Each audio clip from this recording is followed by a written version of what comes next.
বিসমিল্লাহির রহমানির রহিম। আসসালামু আলাইকুম। Welcome back to my recipes by family's kitchen.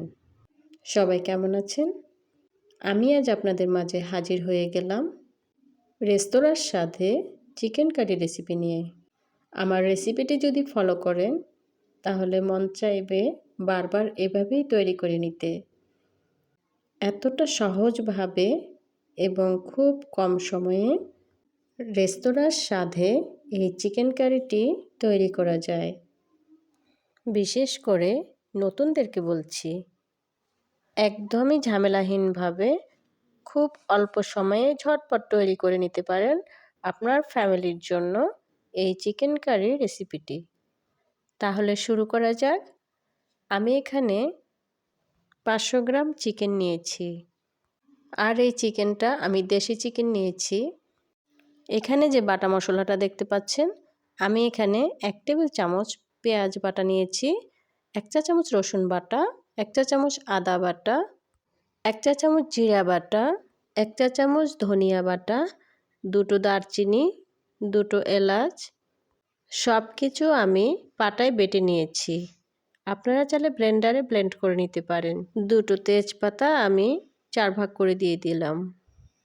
এখন দিয়ে দিব লাল মরিচের গুঁড়ো 1 চা চামচ, হাফ চা চামচ হলুদ গুঁড়ো, আর দিয়ে দিব স্বাদ মতো লবণ। আপনারা চাইলে ঝালের পরিমাণ বাড়িয়ে বা কমিয়ে দিতে পারেন। এরপর দিয়ে দিব 3 টেবিল চামচ সাদা তেল। এখন ভালো করে সব মশলাগুলি হাতে মেখে নেব। হাতে মাখা এই চিকেনটার টেস্টটা যে কি অসাধারণ, তা আপনারা যারা এভাবে খেয়েছেন তারা অবশ্যই জানেন। এরপর আমি সামান্য একটু পানি দিয়ে দিলাম। এখন চিকেনটাকে কষিয়ে নেব 10 মিনিটের মতো। আপনারা চাইলে চিকেনটা ম্যারিনেট করে 1 ঘন্টা রেস্টে রেখে দিতে পারেন।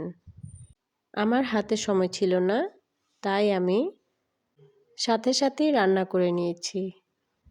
10 মিনিট পর এখন আমি একটু ভালো করে নেড়েচেড়ে দিব।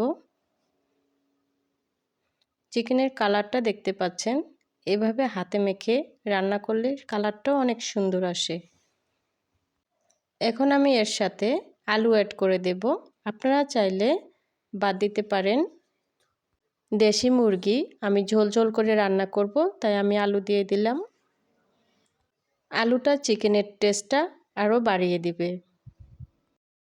আলু আর চিকেনটা একসাথেই সিদ্ধ হয়ে যাবে, সে পর্যন্ত চুলার আঁচটা মিডিয়াম আঁচে রাখতে হবে। কিছুক্ষণ পর আমি আবার একটু ভালো করে নেড়ে দিচ্ছি, যাতে নিচে দিয়ে লেগে না যায়। আপনারা চাইলে আলুটা বাদ দিয়ে শুধু চিকেনটা মাখা মাখা ঝোল করে তৈরি করে নিতে পারেন।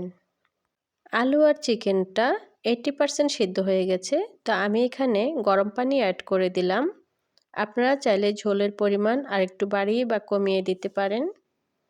চুলা থেকে নামানোর আগে আমি হাফ চা চামচ ভাজা জিরের গুঁড়ো দিয়ে দিলাম। তো আমার চিকেনটা এখন একদমই পারফেক্ট হয়ে গেল। রেস্তোরাঁর স্বাদে হাতে মাখা চিকেন কারি কতটা ইজিভাবে তৈরি করে নিলাম, তাই না বন্ধুরা? এই চিকেন কারিটা গরম গরম ভাত, রুটি বা পরোটার সাথে অসাধারণ লাগবে।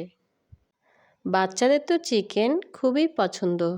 আপনার বাচ্চাদেরকে যদি এভাবে রান্না করে দেন তাহলে খুব মজা করে খেয়ে নেবে। আমার ভিডিওটি ভালো লাগলে প্লিজ একটা লাইক দিয়ে দিবেন এবং ভিডিও রিলেটেড প্রশ্ন থাকলে কমেন্ট সেকশনে জানাবেন। এ ধরনের সহজ রেসিপি পেতে চাইলে চ্যানেলটিকে সাবস্ক্রাইব করে পাশে থাকবেন। ভিডিওটি আপনার ফ্যামিলি এবং ফ্রেন্ডসদের সাথে শেয়ার করবেন। আজকের মতো এখানেই বিদায় নিচ্ছি। সবাই অনেক বেশি ভালো থাকবেন, সুস্থ থাকবেন। আল্লাহ হাফেজ।